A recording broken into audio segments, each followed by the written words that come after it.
Well, here we go. Welcome back to another edition of Light Beer, Dark Mending. I'm Chris Clements. I'm Sean Noble. And we're back ranting about the things that we care about, the things that concern us, the things that we see in everyday life that just either makes sense or doesn't make sense. Mostly doesn't make sense. Mostly doesn't make sense. And I'd like to draw a little attention to our local university. Not the one where we broadcast, Grand Canyon University, which is doing amazing things, and we're happy that they're hosting us here, and we want to give a shout out to everyone who makes that happen here. Yeah. And we do record this at Canyon Ventures, which is their entrepreneurship incubator here. And but one thing that we've noticed is, there's no one's wearing masks anymore. It's pretty open, and Grand Canyon is pretty much set out there. They're going to be at full capacity this fall, and they haven't put out any restrictions that we've seen, and they're moving forward like this. The pandemic is behind them. Right. You can't say that about ASU, unfortunately, which last week issued a sort of a list of guidelines for those who have been vaccinated or not vaccinated.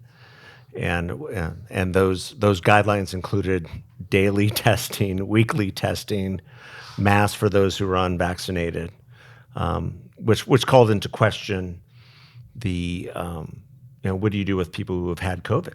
And I've said this on the podcast before, that if you've had COVID, if you're considered COVID recovered, your immunity, both your antibodies and your T cell immunity, is just as good, if not better, than anybody who's been vaccinated. So if a student does not want to submit themselves to a vaccination or any of those protocols, can they get some sort of waiver? That was not answered in the list of recommendations or edicts. But what was really interesting about let's back up for one second before we get there, because this is how crazy, in my mind, this is how crazy the ASU plan was.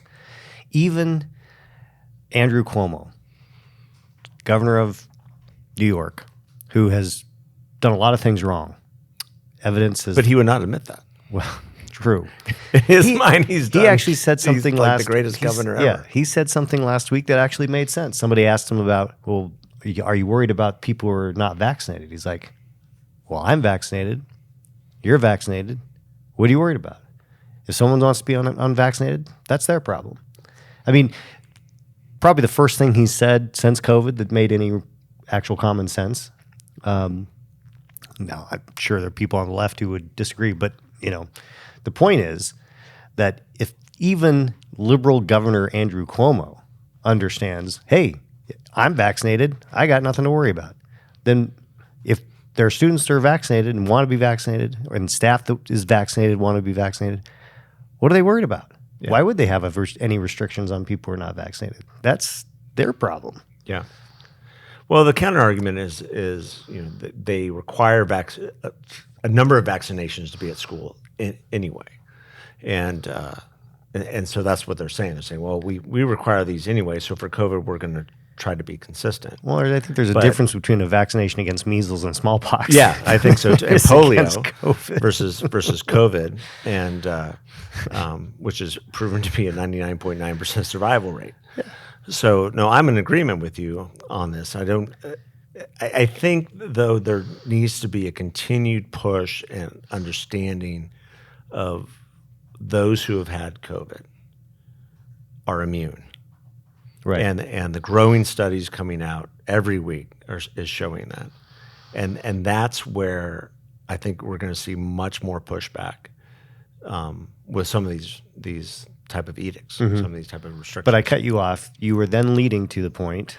Well, the other point was the governor got involved, Governor Ducey, and sent out some tweet about or a statement about these restrictions, and then issued an executive order basically banning those restrictions of any kind, which led to a lot of questions, which I think are valid.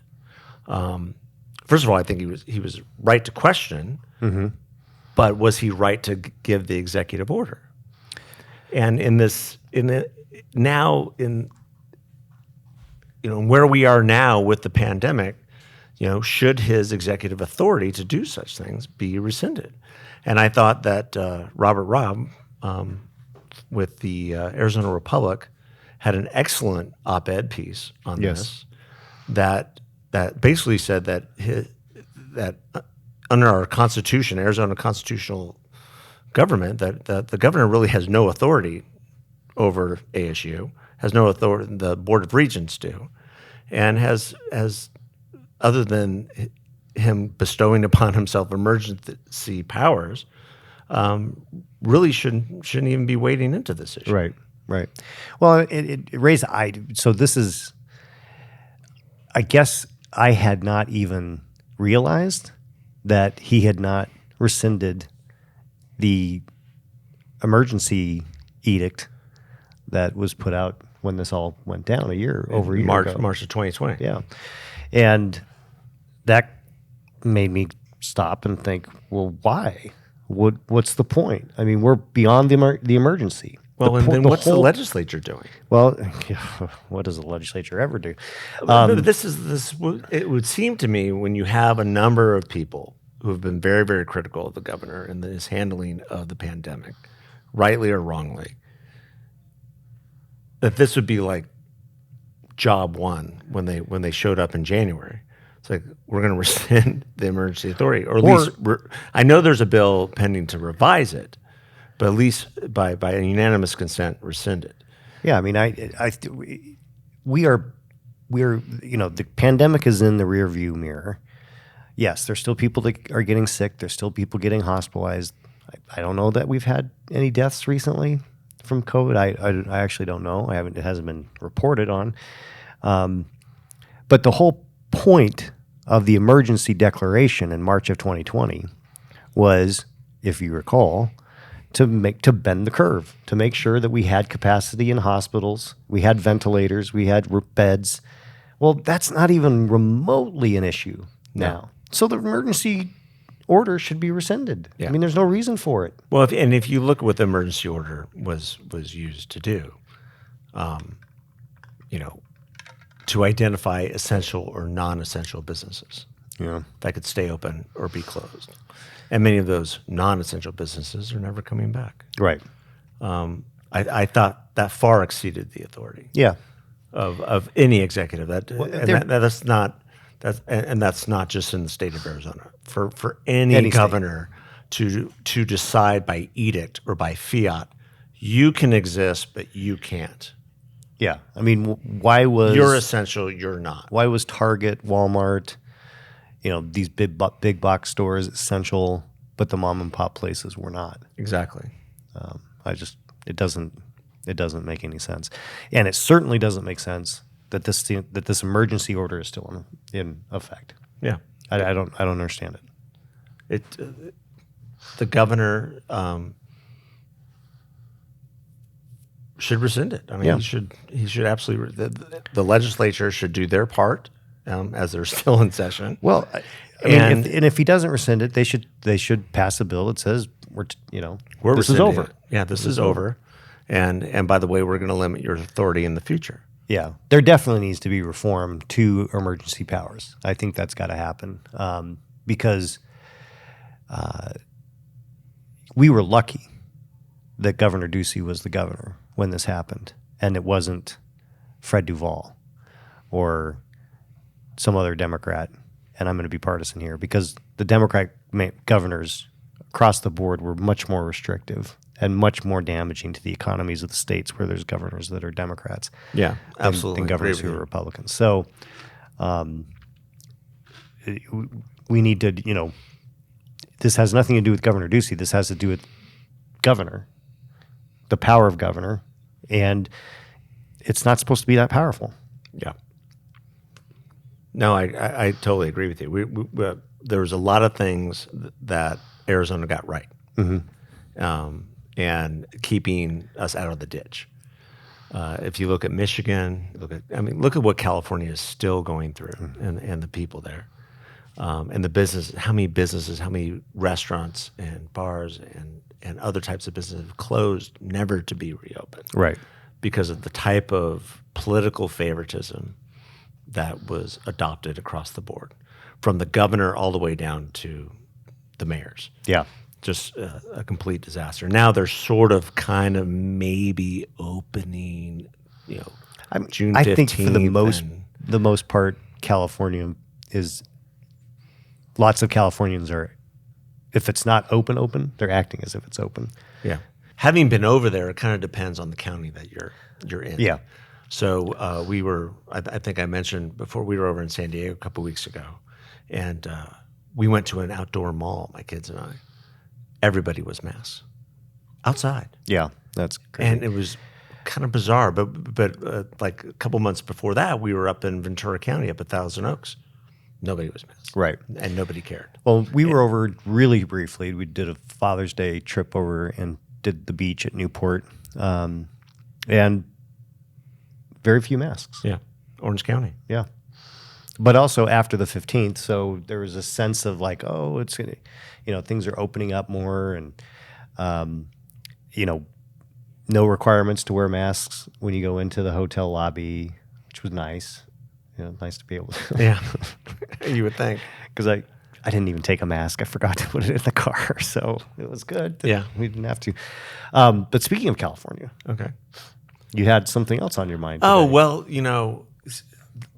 because of the shutdowns and the kind of draconian actions of the California government, in addition to, I would say, 20 years of failed economic policy, high taxes, high regulation, fires, brimstone, lack of power, rolling blackouts, basically floods, anything that could go wrong did go wrong. Earthquakes. So we've seen a mass exodus from California, and it's been hard to measure. People have different estimates of how many people are coming here, economic circumstances, what have you. But I found that there might be a great way to measure this, and that is because my family and I, for Father's Day, and happy Father's Day to all the fathers out there listening, attended the Arizona Diamondbacks Dodgers game on Sunday. And in the past, when the Dodgers would come to town, there were Dodgers were well represented. Yeah, for sure. It has completely changed.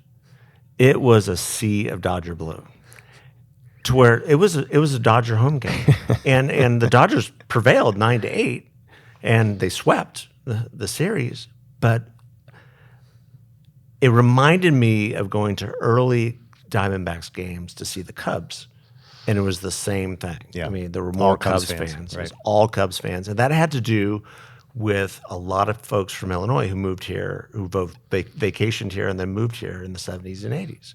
The Cubs became a very big thing, and they've also had spring training here for years. This was along those lines. There was probably 20% more Dodger fans than Diamondbacks fans. And the Diamondbacks fans were upset. I mean, we had some people around us who were very angry that they were outnumbered. But this is a growing trend. Yeah. And I think if that's any indication, by this time next year, or in 2 years, I mean, it will be fully a Dodger home game. Yeah. And that has to do with what you were just talking about, the policies that have been pursued in California have been truly detrimental to everyone up and down the economic spectrum. Right. And so we're seeing that influx. Now, will they bring their politics here? Yes, most invariably. Hopefully they bring a better perspective. I think, the way I've characterized it is that I'm not afraid of the import of Californians to Arizona, as long as it's people who came here because they came for a reason, in the sense of stuff in California was too much. We got to change our life to make it better. If they were relocated because their job, that might be a different story. Like if they're in the tech industry and it's like they were at Silicon Valley, they're now in Phoenix or Tempe or Chandler, they're probably less likely to adopt the Arizona mindset.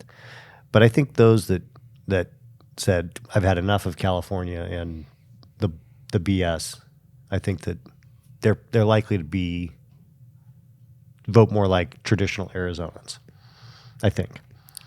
You would hope. I mean, I think that's how it happened in the Midwest. When we had the influx of people from the Midwest, Chicago and other places, they definitely adopted an Arizona mindset. Well, the one caveat I'll say, and this is, I'll get a lot of criticism from some people on this, but the Arizona of the 1950s, 60s, even 70s was very tolerant when it came to immigration because we had the Bracero program. There was a lot of flow back and forth across the border. Oh, sure. Because, we had workers that came across for the day, then went back.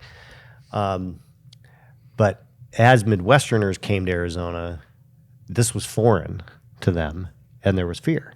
Mm-hmm. And I think that changed the immigration politics because we had people who did not have experience with the Hispanic and Latino population. And so there was this fear that then over the course of 10 to 20 years changed the way that we viewed immigration. I never thought of that. That's interesting. Because we didn't have per se an open border, but from a commerce perspective, from a worker perspective, for decades, I think you characterized it correctly. People would come across, they would work, they'd go back. Yeah, I mean the reason part of the problem is that we have a failed immigration system, in the sense that if you are an unskilled worker in Mexico, and you're 20 years old, and you want to do this legally, it's going to take somewhere between 13 and 15 years. Sure. Under the current visa situation. Well, no 20-year-old guy who needs to survive is going to wait that long. They're going to cross the border. Sure. Illegally, especially if they've got a family. I don't begrudge any of those people because I'd do the same thing. Yeah. If I was trying to find a better life. But from a public policy perspective, do you think there's some validation that we're offering them a lot of free stuff?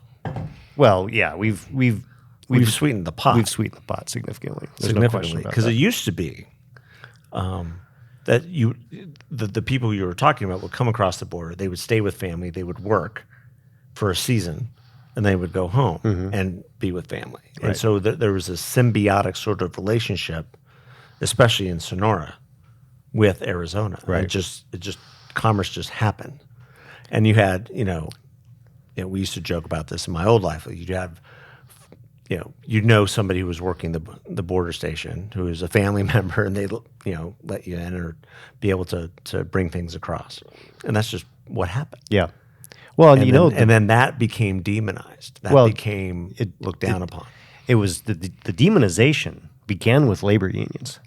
I mean, people forget that in 1984, Reagan ran on a platform of amnesty. Mondale wanted to prevent anyone from gaining citizenship over time because of the labor unions. That it was an anti-labor position, anti-union position to be for amnesty, which is what Reagan was for. So on the issue of immigration, the Republican Party has completely changed. It's been all over the place. But a lot of the circumstances have changed. Yeah, it's been all over the place. I don't know how we pivoted to this, but I'm glad we did. It's been all over the place, but even more important is, I think what you're seeing in Texas, I think what you've even seen in Arizona, as the Democratic Party moves so far left, especially on social issues, the Hispanic culture in and of itself is innately conservative on both social and economic issues. Yeah.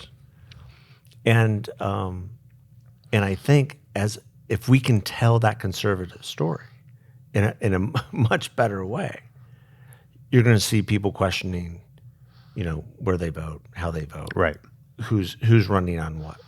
Yeah, especially on the social issues, and you're seeing that in Texas. You've seen that in Arizona, and you've seen a complete shift, and we need to continue to do a better job of telling that story. Yeah, agreed.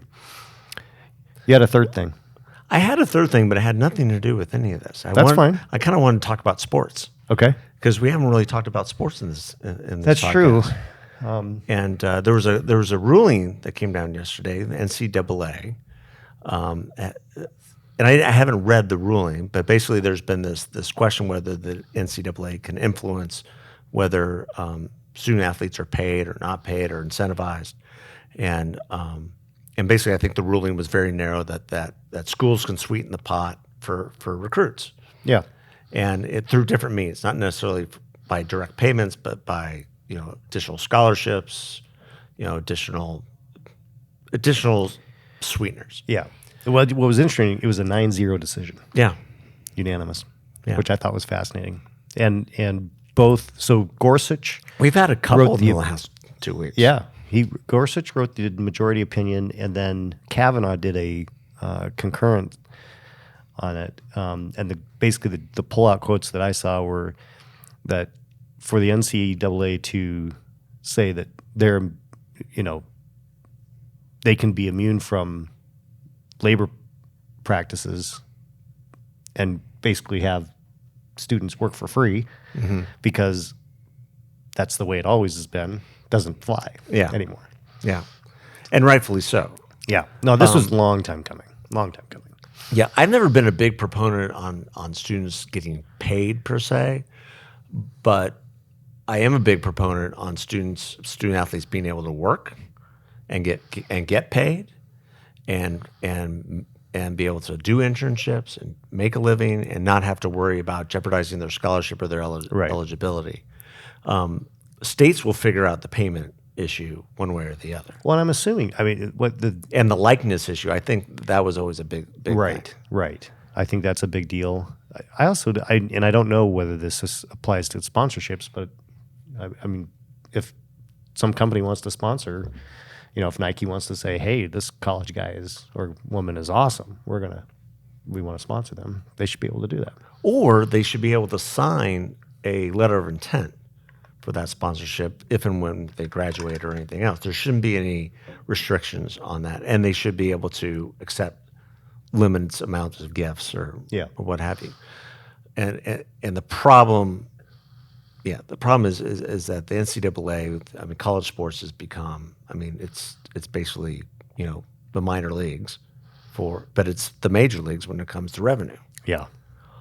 And the question becomes, should the student athlete share in that revenue? Right. These colleges that enriches those colleges. These colleges wouldn't be able to sign these TV deals without great athletes making it fun to watch the sport. Well, and you're seeing that with the expansion of the football playoffs to a 12-team playoff. Right. Which anyone who is against that, I would just please let me know as to the reasons What's why. wrong with more football? because anyone who could make an argument that 4-team playoff is somehow deciding who the true national championship is. Champion is when you've got several conferences left out of that discussion. Yep. Larry Scott came out with sort of an idea, who's the outgoing chairman of the Pac-12, that the big 5 conferences should have automatic bids, and he got blasted for that. And I actually agree with that. I think the big 5 conferences generate the majority of the money, right, for the NCAA. And of course their champions should have automatic bids. Of course they should. Yeah. Why wouldn't they? It's the way it is done in professional sports. Yeah. The division winners go, and then there's a wild card. Yeah. So of course they should. But in the meantime, you still have colleges playing games with NCAA, and we saw that here in the last 2 weeks with ASU now under the threat of sanctions because they were recruiting players during the COVID pandemic when there was a blackout until June 1st of this year, which I did not know that. That's so the blackout crazy. Basically mandated that there are no on-campus visits. Wow. And ASU orchestrated, I think, 30 of them. both within the stadium and on practice and what have you. And having seen this rodeo before with my alma mater, the University of Southern California, there's this thing called lack of institutional control, Right. which they basically threw at USC for the Reggie Bush issues Right. and for some issues with Ed Orgeron and others, and this pretty much smells like lack of institutional Yeah. control. Yeah. And so you have two universities, two of Arizona's universities that potentially are going to be sanctioned. Arizona, of course, because of Sean Miller and Pooh Richardson and their antics. Those sanctions have not come down, but you know they're coming. They're coming. And he was fired appropriately, I think, Yes. for the fact that they're coming down. They needed to go in a different direction and have some transparency. But do you think that this is all because of coaches, institutions just wanting to ignore the NCAA, not seeing it as a viable body anymore? Because the reaction of the ASU AD really seemed that way. Yeah. Hey, we're just moving forward. This is nothing. And yet you have other coaches in the pack actually being very vocal. That they knew that ASU was doing this, and they're glad the NCAA is stepping in. Yeah, because they didn't have the wherewithal to do it themselves. Perhaps, or they're trying to actually run a clean program. Yeah. And it may have been a calculated risk strategy on ASU's part that said, look, we're going to do this because we don't want to miss out on opportunity, and whatever sanctions we're going to get is probably less damaging than missing out on top recruits. Yeah. I don't know. That might have been the thinking. Or, yeah, apparently there's Or maybe it's, look, we don't really know what COVID, it might have been just, this is stupid. These restrictions are dumb. So we're going to do follow. whatever we're going to do. Yeah. I mean, I'm sure that's what it seems like. That's what it seems. I'm guessing like there are like the AD is dozens of programs. You're telling me that Auburn or Alabama or Florida State, that these guys weren't doing this kind of thing? No, come on. NC, no. UNC, yeah. I mean, I don't. My niece, doing props to her, Kennedy. She just finished. She was at the Olympic trials for swimming. She is 17 years old. She was the sixth youngest swimmer out of 1,500 at the time trials, and her backstroke is her game. That's amazing. 100 meter and 200 meter, and she won her. Well, in the 100 meter, she placed 20th overall, which was pretty awesome for a 17-year-old. And then in the 200 meter, she won her first heat, went into semifinals, didn't make it, didn't make the top to cut. Obviously, she's not going to Tokyo, but a lot of opportunity. Just be in the discussion. Yeah, I mean, just right. be in there and Pretty have the awesome. opportunity. And she's sixth. Yeah, so sixth youngest. So she'll be, and the good thing is that that's only 3 years from until 2024 for the next one. So she's excited. But speaking of, she's going to NC State on full ride. They were recruiting her. She went and did a visit during the pandemic. So I don't know what. I mean, obviously it's been going on. Sure. I mean, she visited a bunch of schools. Okay. Well, Maybe swimming's different than. yeah, maybe swimming's a bit different than football, which, yeah, it is. Doesn't really generate a ton of revenue. Not the revenue. But it'll be interesting to see what happens before the season starts and what comes down, because I think ASU wants to get this out of the way and get it behind them, and there might be. I don't think there's going to be a forfeiture of postseason play, but they might have to give up a couple scholarships and what have you, which draws into question whether NCAA has the authority to do something like that. That's a good point. So their authority is being questioned all over. All over. All authority. Being questioned. All authority is being should. questioned. Should be questioned. Question authority. That was a thing, right? Yeah, question authority. Growing up, question authority. Yeah. Especially when they're shutting down your business That's right. or telling you can't recruit. Exactly. That's a good All place right. to end it. Good rant. Yeah. Thanks, everyone. Have a good one.